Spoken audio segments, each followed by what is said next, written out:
So yavukiye i Betelehemu, bamuryamishije mu muvure, n'umunyembabazi nyinshi cyane, nguko uko yaje anshaka, nguko uko yaje anshaka, nguko uko yaje anshaka, n'umunyembabazi nyinshi cyane, nguko uko yaje anshaka, nguko uko yaje anshaka, nguko uko yaje anshaka, n'umunyembabazi nyinshi cyane, nguko uko yaje anshaka. Yesu yancunguriye ku giti, kandi abohora umutima wanjye, ntangazwa cyane n'imbabazi ze, yazize ibyaha byanje, yazize ibyaha byanjye, yazize ibyaha byanjye, ntangazwa cyane n'imbabazi ze, yazize ibyaha byanjye. Yesu ntahwema gukiza abantu, ntitugasubire mu ngeso mbi, ngo tuzabane nawe mu ijuru. Araduhamagara, araduhamagara, araduhamagara, ngo tuzabane nawe mu ijuru. Araduhamagara, araduhamagara, araduhamagara, ngo tuzabane nawe mu ijuru. Araduhamagara. Yesu azagaruka tujaniwe, ngo tugumane nawe iminsi yose, nkuko yabisezeranye natwe. Azaza ntazatinda, azaza ntazatinda, azaza ntazatinda, ubwo yabisezeranye natwe. Azaza ntazatinda. Alala, haleluya. Inshuti za Izi Gukora TV, amahoro y'Imana nabane namwe. Twivuze Imana Izayi, mwene so muri Kristo Yesu, ndabakunda. Aka karirimbo kari kamfashije, namwe kabafashe mu izina rya Yesu. Rero tugiye gutangaza amagambo 5 akomeye abantu bakwiriye kumenya. Nkurikirane, hanyuma nsaba utarakora subscribe, gukora subscribe ntacyo bigutwaye rwose.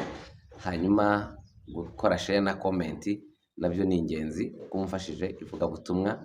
Imana iduhana umugisha mu izina rya Yesu. Amen. Reka rero dusenga Imana, hanyuma dukomeze tuganira mu izina rya Yesu. Ariko Yesu ahimbazwe, ni umunyembabazi nyinshi cyane, nguko uko yaje gushaka.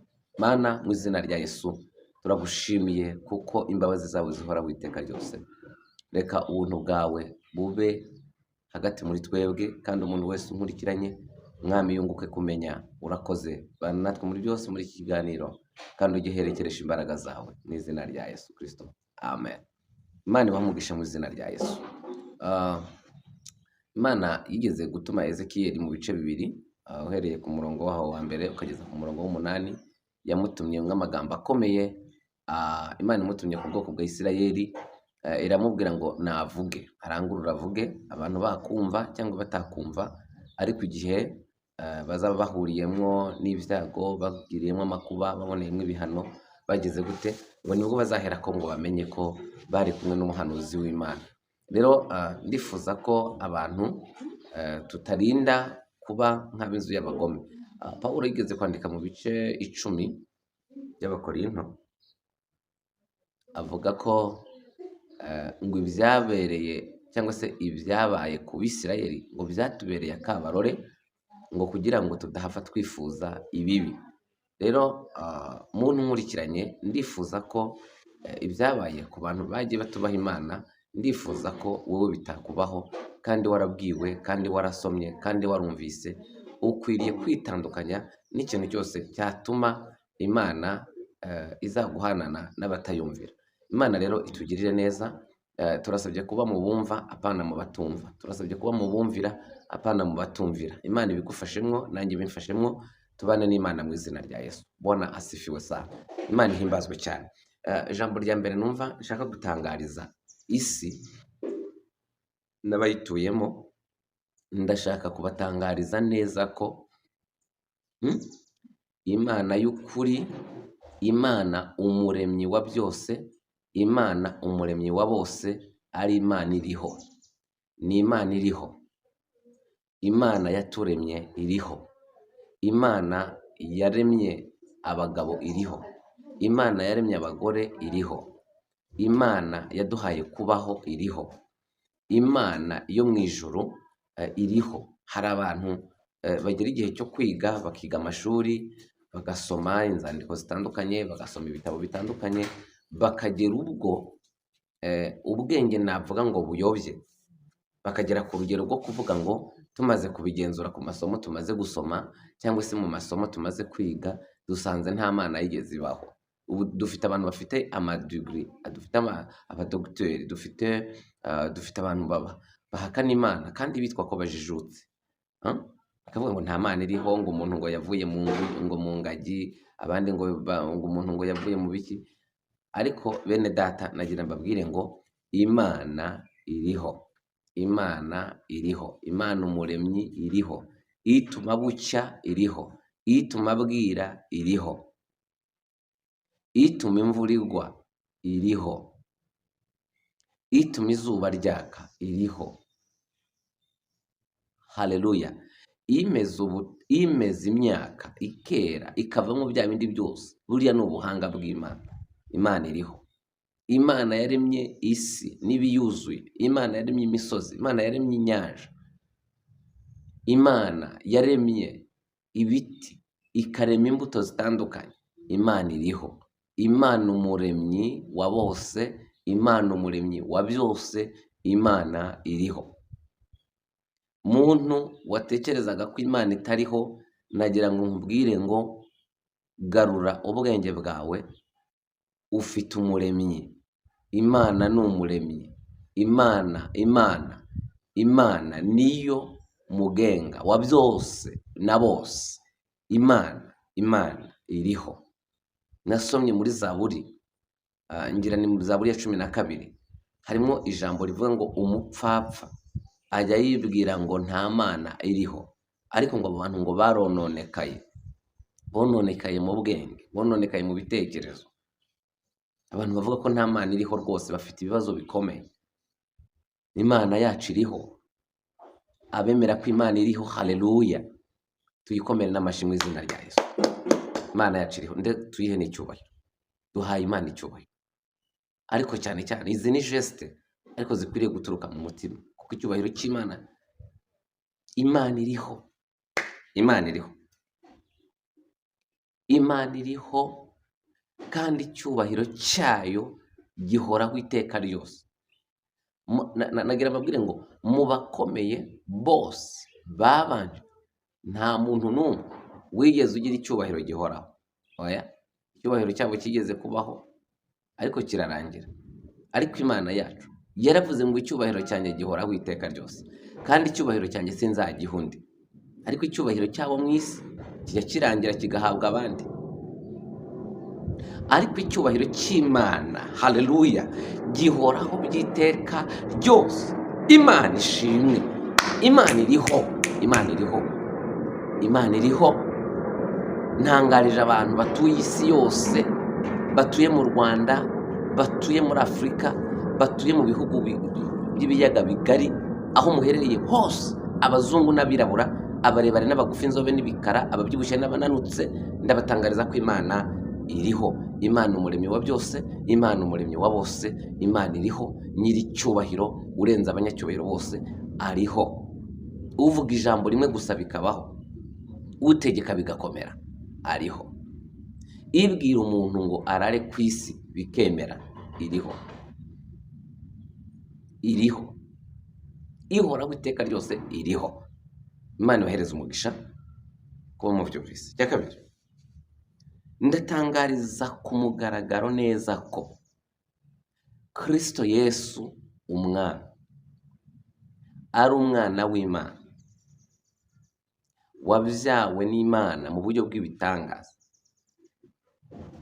Kristo ni umwana w'Imana. Kabiri, Kristo ni umucunguzi w'abamwizera batyo bose.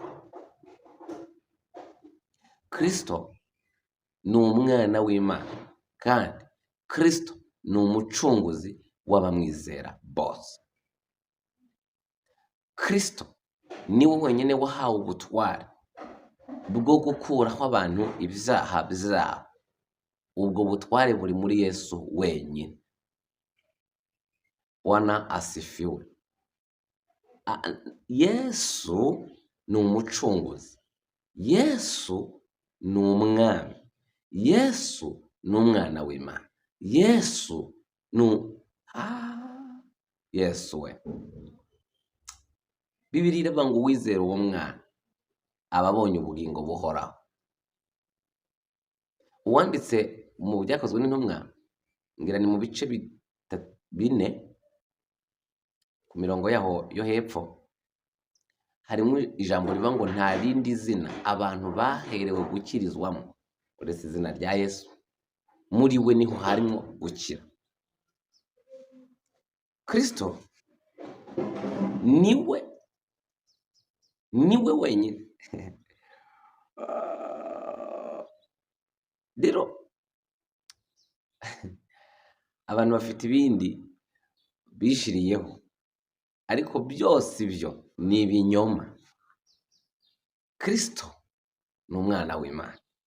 Kristo ni umucunguzi. Kristo yarabambwe, yarishwe, arahambwa, ku munsi wa gatatu arazuka nk'uko ibyanditswe byera bibihamya. Yesu yarazutse. Abahamiriza abantu ko Yesu atigeze abambwa ndabakomeje. Uwabahamirije ko atigeze acungura abantu ndabakomeje. Yemwe muntu we wabyakiriye gutyo, nagira ngo ubwire ngo hindura. Kristo ni umucunguzi w'abamwizera. Imana ihabwa icyubahiro. Icya gatatu, ndatangaza ku mugaragaro ko umuntu wese udafite kwizera Yesu Kristo ntazinjira mu bwami bwa Kristo n'Imana. Kuko Kristo niwe rembo Imana yatanze. Haleluya. Niwe muhuza w'abantu n'Imana. Niwe muhuza w'abantu n'ubwami bw'Imana. Kristo niwe rembo. Amen. Yesu niwe rembo. Bantu mwanyuze mu yandi marembo, nagira mbabwire ngo ayo marembo yandi mwanyuzemo ntabwo azabageza aho mwakagombye kugera. Shingiye ku byanditswe byera bidashobora gusimbuzwa n'inyuguti imwe. Kristo niwe rembo gusa abizera bahawe kunyuramo bakagera ku Mana. Ibindi byose ni inyungu z'abantu, ibindi byose ni ibindi. Uhakana ko Kristo atari we rembo, uhakana ko Kristo atari umwana w'Imana, uhakana ko Kristo atari umucunguzi, ubihakana wese, nagira ngo nkubwire ngo nawe wifadikanyije nawe, nta rindi rembo rihari, nta n'irindi rizaza, nta n'irindi rizaboneka. Kristo niwe wenyine rembo ry'intama. Kristo niwe rembo ry'abizera ritugeza mu ijuru. Aleluya. Ibi turabihamije, isi bimenye, mu bitangariza abantu, mu bitangariza abakomeye, mu bitangariza aboroheje. Nta cyubahiro kizajyana umuntu mu ijuru, nta mashuri azakujyana mu ijuru. Oya. Yohana 14 harimo ijambo rivuga ngo Yesu niwe nzira, ni nawe kuri, ni nawe bugingo. Nta muntu n'umwe uyu uzajya kwa data Kristo atari we umujyanye. Ibyo ni ibyanditswe byera kandi niko kuri. Utabyizera gutyo ufite ibindi wizera, ariko nagira ngo nkubwire ngo ntibizakugeza aho wakagombye kugera. Imana ihabwa icyubahiro. Abakiriye Yesu duhereze Imana icyubahiro. Mu kiganiro cy'ubwashize naganirije abantu mbabwira amahirwe abakijijwe barusha abadakijijwe, cyangwa se abizera umwami Yesu barusha abataramwizera. Muzajye mubirebe, ni kuri Izi Gukora TV. Izi Gukora TV ni aho ngaho, ni channel nashizeho yo kuganiriramwo namwe ijambo ry'ukuri, ijambo ry'ubwenge, ijambo rikiza, ijambo ribohora, impuguro ku bakobwa n'abasore. Banabishizeho kugira ngo tube abasore bubaha Imana kandi bafite n'icyerekezo cy'uburyo ki mu gihe tukiri muri uyu mubiri ugomba kuzashaka ibyo uzagenderaho ujya gushaka. Ni kuri Izi Gukora TV, niho kuri inama zuzuye. Banyamasengesho, nawe ukunda gusenga, nagira ngo nkubwire ngo ikiganiro cy'amasengesho kiri kuri Izi Gukora TV. Gusenga bigira umumaro, ariko se bikorwa bite? Simbukira kuri Izi Gukora TV, hanyuma usacinge urebe ibiganiro nagiye nkora, uzamenyeramo byinshi. Muntu ukorera Imana uzamenyeramo byinshi hano kuri Izi Gukora TV. Nta muntu ukorera Imana uzagwa ku gasi, ibyo narabitangaje rwose. Nta muntu ubana n'Imana uzagwa ku gasi. N'abakorera abantu bakomeye bagerageza kubaha icyubahiro kibakwiriye nk'abantu. Reba rero gukorera Uwiteka, Imana yaremye ijoro n'isi, Imana umuremyi wa bose na byose. Imana itugirire neza. Hari igihe kimwe Pawulo yigeze kugera, iyo usomye mu gitabo cy'Ibyakozwe n'Intumwa uhasanga uburyo ngo Pawulo ngo yabonye ngo abantu ukuntu bibanda ngo ku by'idini, ngo no gutamba ibitambo by'uburyo butandukanye, ngo arangije ngo abone igicaniro ngo cyanditswe ngo icy'Imana itamenywa. Iyo Mana itamenywa rero niyo Pawulo yaje gusobanura, avuga ko ari Imana yaremye abantu ikabashyiramo umwuka bahumeka, ikaremya ibyuzuye isi byose, ibigaragara n'ibitagaragara, arayisobanura, arayimanuka. Imana yacu iriho kandi abantu bazi Imana yabo bazakomera. Bantu muzi Imana yacu ni dukomere, mwongere mukomere, muyitangariza abatayizi bayimenye. Imana iduhane umugisha mu izina rya Yesu. Kristo niwe rembo, Kristo niwe nzira,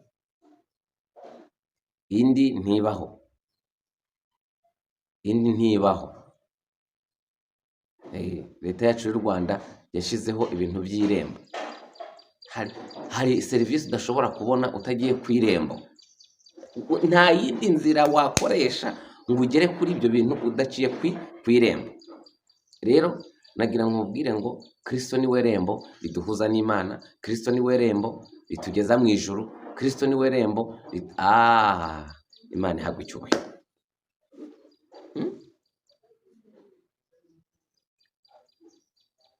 Imana ishimwe. Kristo, ndashaka gutangaza ikindi kintu cya kane. Ndatangaza ko nta muntu n'umwe ubaho ku isi ubeshejeho undi,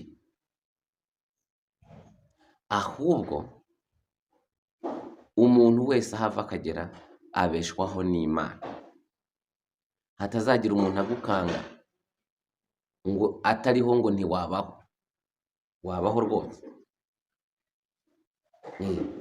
Ntangariza n'abantu Imana, cyakora umuntu yagufasha ariko ntiyakubeshaho.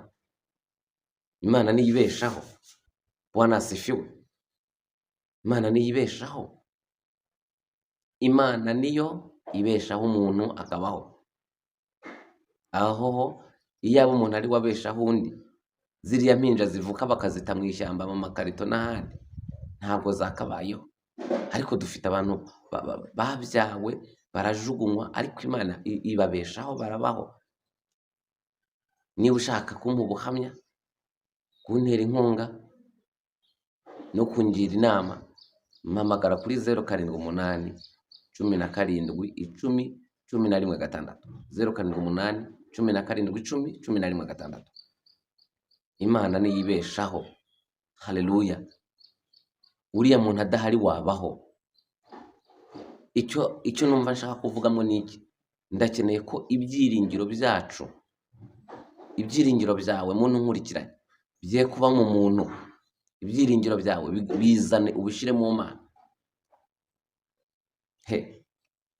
Imana yigeze yatuma Yeremiya iramubwira ngo genda umbwirire Abisirayeli yuko hakwiriye kuvumwa umuntu wiringira undi, ngo kuko uwo muntu yiringiye ngo ameze nk'ubwatsi bushiraho, ameze nk'uburabyo, ameze nk'igihu. Umuntu mushobora kuba murimo muravugana aka kanya akagwa imbere yawe, cyangwa se akarara ari muzima, mu gitondo akabyuka byarangiye, ariko Imana yacu ihoraho. Hari abantu bagiye badusezeranya ibintu babiburira ubushobozi. Ibyiringiro twari twabashizemo birangirana nabo, birangirana n'ibyo. Ariko Imana, aleluya, ni Imana ikwiriye kwiringirwa. Yeremiya 17:7 hakaba mu ijambo rivuga ngo hahirwa umuntu wizera Uwiteka. Uwiteka akamubera iki? Ibyiringiro. Uwo muntu ngo azahwana n'igiti cyatewe hafi y'umugezi. Imana ihabwa icyubahiro mu izina rya Yesu. Amen. Mureke twiringire Imana. Zaburi ya 20:8 harimo ijambo rivuga ngo bamwe biringira amagare, abandi bakiringira amafarashi, ngo ariko twebweho tuzavuga izina ry'Uwiteka. Muririmbyi aherutse kuririmba aravuga ngo abiringiye abantu barabahemukira, ndetse babahanze amaso bakabakoza isoni, ariko Imana yacu ngo ntigihemuka kandi ntikoze isoni. Aravuga ngo habwe icyubahiro Mana yera, kuko uragikwiriye. Asifiwe Jehova, haleluya. Imana ihimbazwe cyane. Zaburi 125 harimo ijambo rivuga ngo abiringiye Uwiteka bameze nk'umusozi wa Siyoni utabashika kunyeganyezwa, ahubwo uhora uhamye iteka ryose.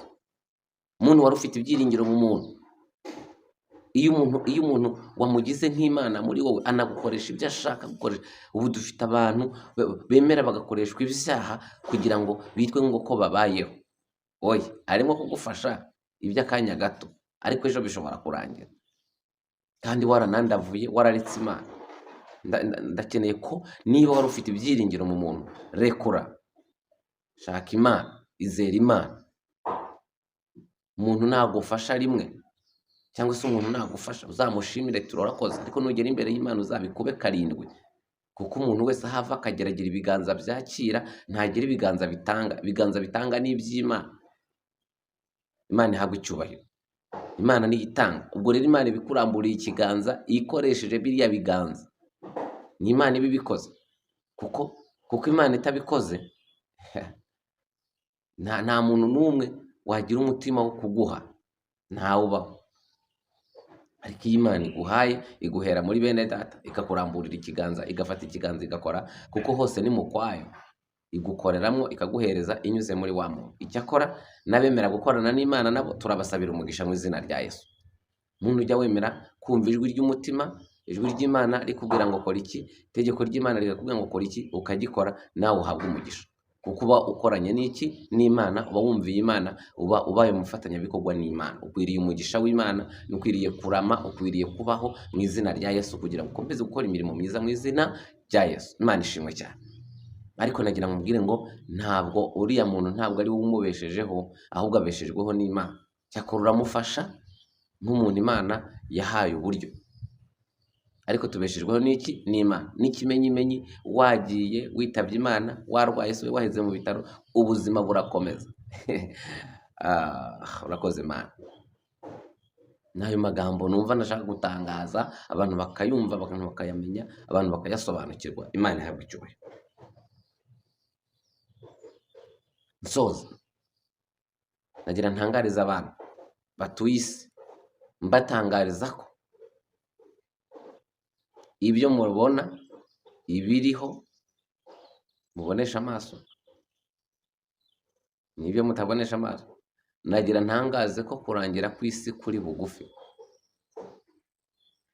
kurangira kw'isi kuri hafi. Abitegura mwitegure, abezwa mwezwe, abihana mwihane vuba, kuko igihe cyo kugaruka k'umwami wacu kirasohoye. Mu bimenyetso byose yavuze nta gisigaye. Igisigaye ni ukumva impanda, itorero rikazamuka. Abadakijijwe bose ntabwo bazumva impanda, kandi ngo bamwe ngo Daniel yarabihanuye mu bice 12 aravuga ngo hari bamwe ngo bazakangukira ngo gukorwa n'isoni ngo no gusuzugurwa iteka ryose, ariko ngo abahinduriye benshi ku gukiranuka bazaka nk'inyenyeri. Imana ihabwa icyubahiro. Yohana nawe yeretswe abantu bazuze begereye intebe y'imanza y'Imana, ngo abona abantu benshi bavuye mu mahanga yose mu ndimi zose. Bera tuzataha, Yesu azagaruka tujyaniwe. Yesu azagaruka tujaniwe, tugumane nawe iminsi yose, kuko yabisezeranye natwe, azaza ntazatinda. Imana ibahereza umugisha, Imana ibagirire neza. Mbibutsa gukora comment, subscribe, share na like. Imana ibahereza umugisha kandi Imana ibafashe. Bwira abantu ko hano mu isi si iwacu, niko Pawulo yabyanditse mu Filipi 3:20, aravuga ngo naho twebweho iwacu ni mu ijuru, niho dutegereje umukiza ko azava. Imana isumba byose ibampera umugisha kandi ibagirire neza. Twamamaza ubutumwa bwiza, Yesu ari hafi. Shalom shalom.